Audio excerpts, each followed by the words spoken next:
Hi, I'm Chris from Airwindows, and we're going to have a little fun today because I have a new plugin for you. It's one that I've talked about a bit, and I'm going to explain both what this is and why you might want it. This is the anti-soothe plugin.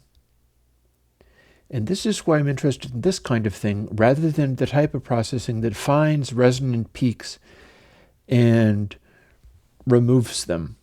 I don't think that's a good thing to do, and I'm not going to willingly do it. Instead, I'm going to do quite the opposite. Here, we can play some music, and then I'll turn on ResEQ. The initial setting is everything zeroed out, but I'm going to turn it on, turn to 1, and show you what it does. Cool, huh? Here's what ResEQ does. It sets up as many as 8 resonant peaks that you can balance out. So rather than trying to remove resonant peaks, it replaces the entire audio with resonant peaks. You can change them. It doesn't try to recalculate everything, every sample. So what it'll do is it'll get weird for a second, and you could use that if you want. Like, go ahead and automate it and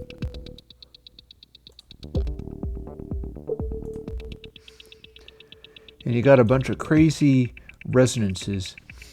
These resonances are designed around research that I did analyzing the effects of a impulse response capture of a Manly Massive Passive, if I remember correctly, turned way up. And I tried to identify what about that waveform was happening. So it's an attempt at a sort of abstract analog resonant filter going on. I mean, who's to say how well that worked? I could go do more with that later. But the idea is these are really tight resonances. They're very high Q, but they're a convolution impulse. So they are these are not phase linear. Instead, they have a really strong phase color, kind of like an analog circuit might.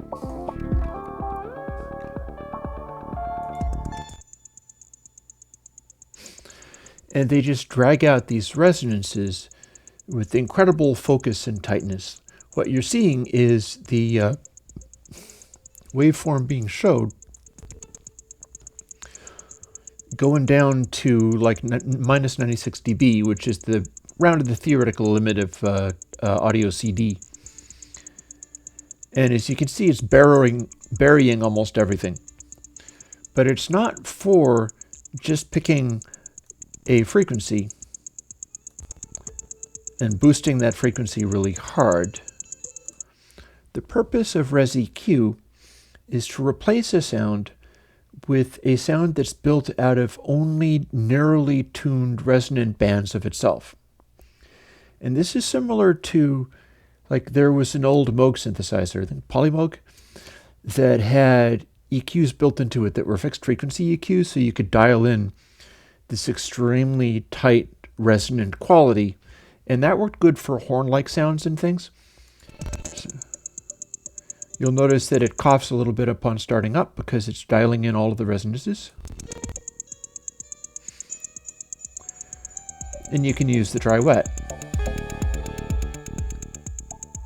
to dial in that quality. But again, this is not primarily about just using one. What you're supposed to do is use a bunch or all of them and reconstruct the sound in such a way that it's covering the bases you need within certain limitations. Like this is the ResEQ that existed before, so it's been modernized somewhat, but it's still basically the same thing because I try to release the stuff that was out there and make it available. So it's not super great at lows. You can multiply these a little bit. We'll emphasize that to a point, like we can give it enough of a boost that it'll give you a certain amount of thump. But this is really a mid-range tool. And you can tell if we're making them all be mid-range, it starts getting overwhelmingly loud. So instead, we're not going to do that. Instead, we'll start building it using just a couple of lower mid-range ones. Like, say, this guy. And you can tell this is sort of upper mid. It's not real specific. Well, it actually is real specific, but it's not labeled as the frequency. You're just supposed to use your ear. So that'd be too low. And then 0, of course, leaves that slider out completely. So what we'll do is find some of those mid-range frequencies.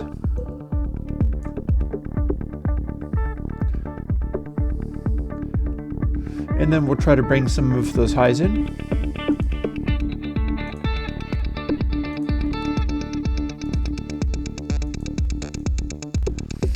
And we'll make a sort of shape there. And you notice that's kind of similar to what this is. We can balance it like this, more on the lows.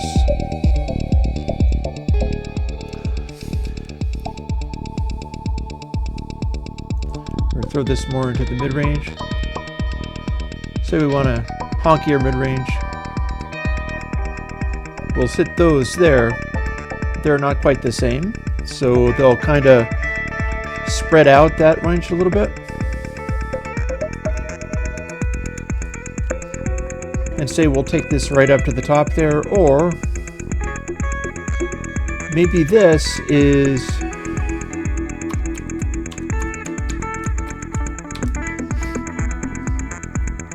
too tightly localized.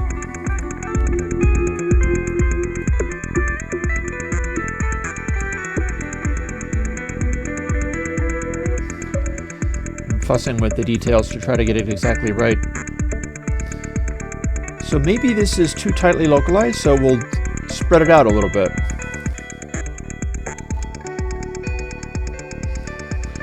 Now we have a different voicing. Or we can spread that mid-range out just a little bit. And spread those highs out just a little bit. But if we compare that with the dry, that takes up much more space. The reason for using something like this is if you have a sound that needs to be present in the mix but not get in the way of other stuff. What we're hearing right now is this track, and it's, you know, quite loud and clear and strong, but if I talk quietly, there's an extent to which that is stepping on my voice. It's covering it up. But if we go to ResEQ, it's super different. If we play with it a little bit, we'll start getting used to it. But this doesn't get in the way of my voice nearly as much. Instead, it sits in its place in the mix and doesn't obscure other things. Now, you may also say this sounds terrible, but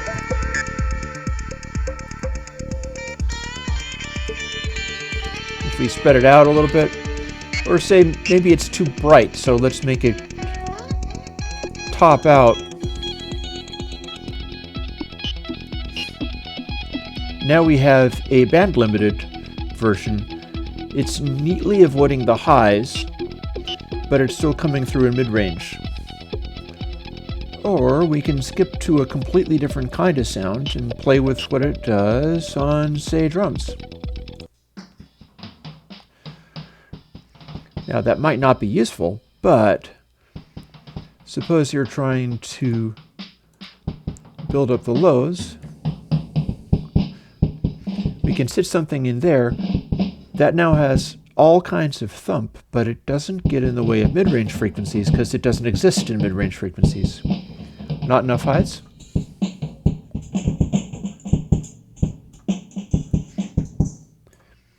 We'll give it highs and lows. And now it is leaving other areas in the frequency range completely and totally alone. You know, you could put this on a kick drum and sculpt it like insanely. Bear in mind, however, that if you turn it off and turn it on again, or like this, then it'll swoop itself into the correct configuration because it sets itself up on the fly. So it goes. That's the way this original one was designed, so you got to deal with that. But yeah, we can weight it more into the highs by choosing higher frequency ones. We can make that snare bark more by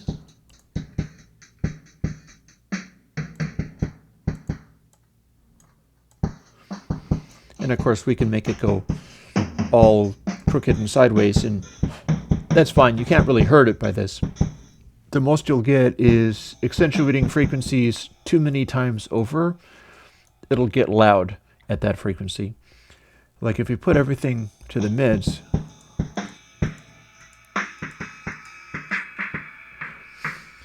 you're going to get a really sharp effect there. And then I'm giving it some highs. There's a big hole in there, so we'll spread that up. A little lows.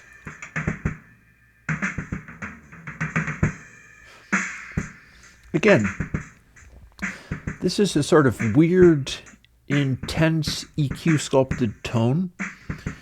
If you put this in a mix somewhere, it's going to have a lot of color and character, but it's also not going to get in the way of other sounds. Compared with like the full range, totally and utterly different, but it covers up a lot more. Whereas our crazy sculpted sound is very aggressive, but there's a lot of places where it's just not going to be producing frequencies. Boy, every time I reposition it, it recalibrates itself. Check this out.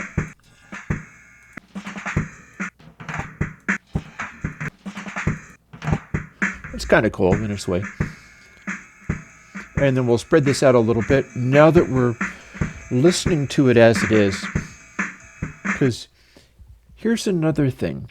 If you're working with a sound, your ear will get used to it and stop complaining about it. If I go between dry and wet on this one, wet will almost always sound completely horrible because it's these incredibly tight bands of resonant EQ are so aggressive that it's like, wow, this is utterly and totally broken, because it's throwing away most of the sound, and that's very obvious.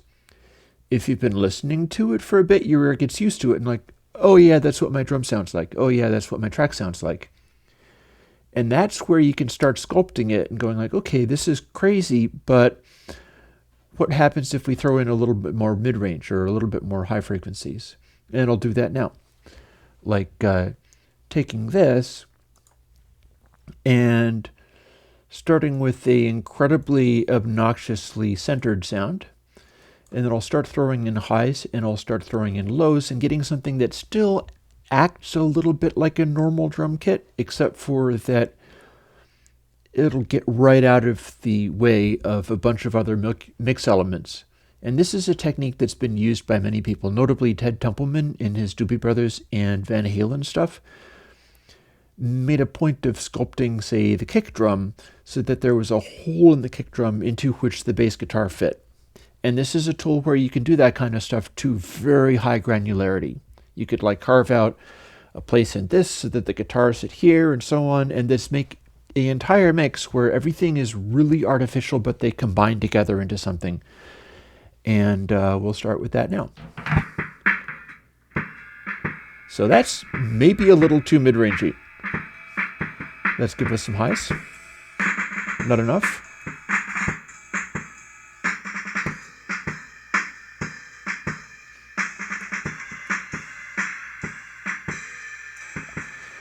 No lows, so let's fix that. There's still not really enough lows here, so let's put some more lows in. We'll switch any of these. We can switch this one over. That's kind of upper midi, so let's bring it down some. And now we've sort of lost it, so let's add another one around there. Jump back. There. Now we're feeling a little bit more in the low end.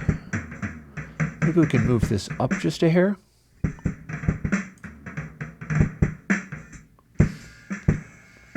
we've still got a lot of mid-range because we've 3 centered around here.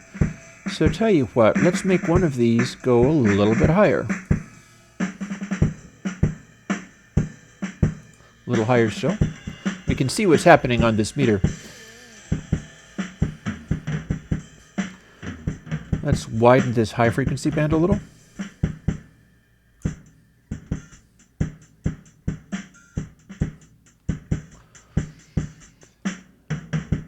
And we're probably okay with that, but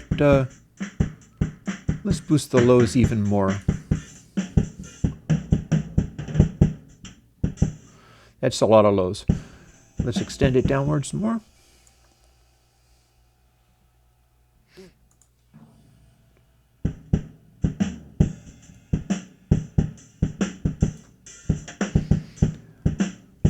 That's a punchy kick, so let's expand this mid-range up here a little bit.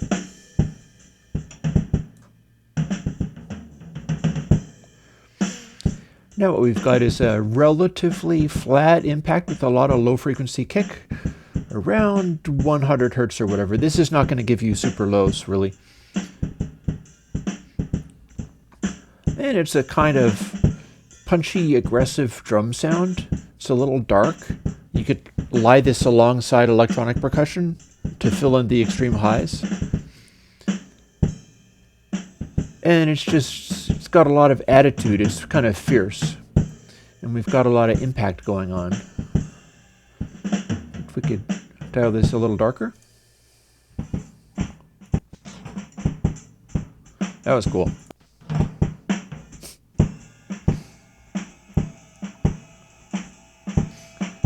So there we have it. Let's fill in this little hole here by moving this farther down. And at any time we can make it a lot darker by just taking this top one out. Or put it back.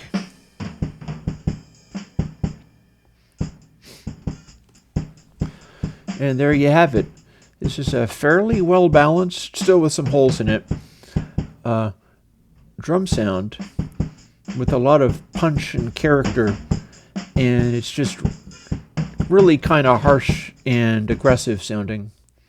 We'll get some of the more of the lows going on. That should be doing it.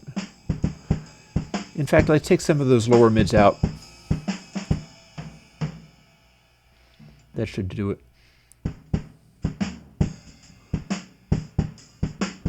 Let's take some of those regular mids out.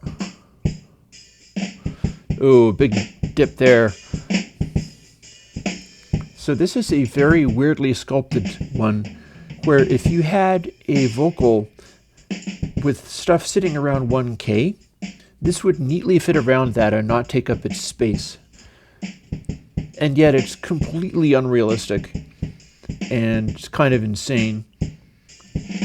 And if you went over, you could use this in a mix and it would do its thing. And then the real sound is this.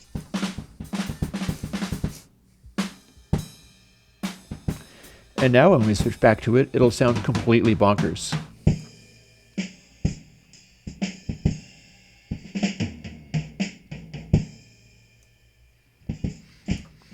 And of course, since there is a dry wet, you can also use it as just adding some crazy resonant peaks to things.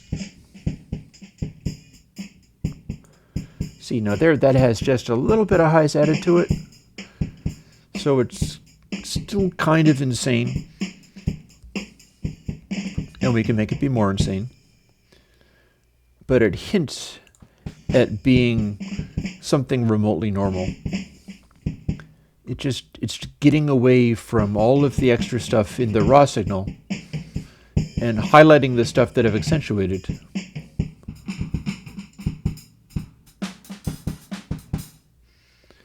I think some of the intermediate things aren't that great. Like, we can use it to accentuate stuff. Like, let's just take a moment and play with the lows. So we have a lot of like lower mid punch, and then let's pretend we're doing a kick drum, and put a kick at around 5K or so.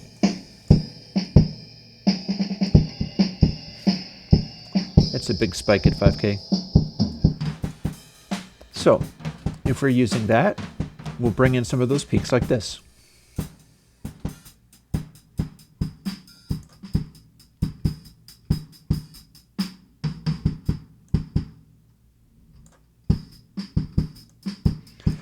So you could use this on individual tracks as well.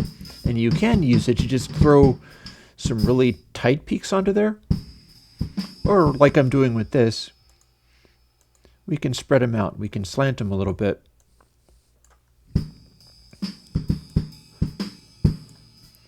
And then it'll do an interesting sort of multiple peak way of broadening.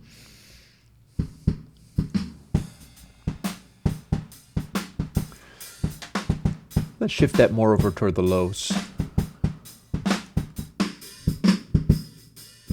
Oh, we've got a big dip in here. Oh, its behavior is somewhat unpredictable. Here we've got normal. We've got a big dip around 700, which is a pretty respectable way of doing a drum sound. And then as we keep going, we've got that low mid punch and a big spike around 5K, but the 700 dip has gone away again. It must have been coming out as sort of inverse phase or something. And there is a deeply sculpted kick tone there.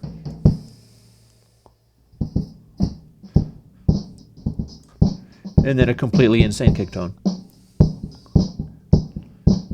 And of course you could throw this on electronic kicks and things like that just as easily. You could do whatever insanity you want to do with it. If you're like 909 kick or whatever isn't hitting in the upper mid range, well, that's a way to deal with it. So there we have it. ResEQ is a audio unit and Mac, PC, and Linux VST, and it should work like the audio unit should work in mono as well as stereo. The VSTs naturally live at stereo, and it is essentially free. And by that I mean if you're making less money than me, then don't worry about it. I got you covered. If you can afford to buy a plugin, for instance, if you're willing to buy this as a perpetual license plus lifetime support, my lifetime, not yours. I might not live as long as you. I'm an old man. For $50, then, and you could do that, then I would ask you to go to my Patreon and tack an additional $50 onto whatever it is that you've got, or indeed just go to Patreon and join it at a level of $50 a year. And by next year, check back in again and see if I've made anything else that you like. Given the amount of plugins that I put out, I think it's fairly likely. But that's the idea. It's like this is a Patreon, but I'm trying to tie it to making plugins as if they were commercial plugins and as if I was doing this, for a living. Rather than some kind of like, ooh, buy me a coffee. I buy my own coffee. I'm fine. I have drank lots of coffee today because my computer programmer brother was over and we were working on that game that I'm working on. There are many projects in store. I'm doing this. I've got a bunch of other ideas going on. One of the next plugins I might do is I'm exploring an idea for another little no controls plugin. And all it would do is it'd be a stereo plugin, sit on the mix bus and turn the audio into mono and then flip the phase of one of the speakers, for the purpose of letting you record with open ear headphones so that you can hear yourself if you're singing into a microphone. And this is a trick. You wouldn't even have to use headphones. You could use that on speakers. Like I got some NS10s and that's what I'm listening on. You could put up a microphone that's a simple thing like, a SM58 or something like that, accurately positioned right in the middle there. And I've seen this done. The Peter Gabriel classic albums about the album So describes this technique. What you do is you put the microphone in the middle and then you take the mix that you're monitoring, put it into mono, and then flip phase on one of the speakers, your ears will still make sense of it. It will still sound like audio in the room to you, but the speaker will hear it as cancellation. The speaker will hear either speakers coming into a centrally positioned microphone or your open ear headphones, if they're nicely aligned, they'll cancel each other out. The two sides will cancel each other out. So it'll make a way of doing, say, vocals and singing and recording stuff with a microphone live in a room. And this is something you could do with other plugins, but I think it would be nice to make a plugin that just does that as a sort of one button thing. You throw it on your mix bus, you do your tracking, you take it off, and you're done with it. Because it'll sound so weird that you won't want to leave it on for final mixing. I think it's pretty safe that way. And there would be no controls because there won't need to be any controls because it does only that. I'll see whether I can get that going. I think that would be good. But yeah, until then, please do jump on my Patreon. It's doing wonderfully. We're getting really close to the point where I'll be doing a additional live stream on Wednesdays at 11 a.m. where I analyze a classic album and tell you all kinds of things about it, including analyzing it using like my Airwindows measurement techniques from back in the day. And much the same as that article that showed up on the New York Times based on my work about the loudness of classic albums versus modern albums. I'm looking forward to doing that. That is at a level of $1,500 a month, which is, for somebody like me living in a place like Vermont where it's not super expensive and I don't have to pay like LA-style housing costs and stuff, that's doing pretty good. That's super duper sustainable. And that's what I'm looking for. I just like to continue doing this stuff. On that note, I hope you like ResEQ, even if it seems kind of weird. This is one of those things that I can only do because I'm Chris from Airwindows and because of the Patreon, because I get to do weird stuff that doesn't make sense to most people. You're not going to put this on the mix bus. Thank you, David Pixley. Of course you are. I have a friend who will definitely put this on his mix bus just because I told him not to. That's all good. That's cool. You might even meet him if you stop by the Monday live streams. But this is for individual tracks that you need to sit in the mix in a particular kind of way. And it's really good. Like, it works on guitars very well too. At taking a particular track in the mix and letting sort of the essence of it come out in this interesting sculpted way that doesn't get in the way of other tracks. And as such, I hope you like it. And I'll talk to you later.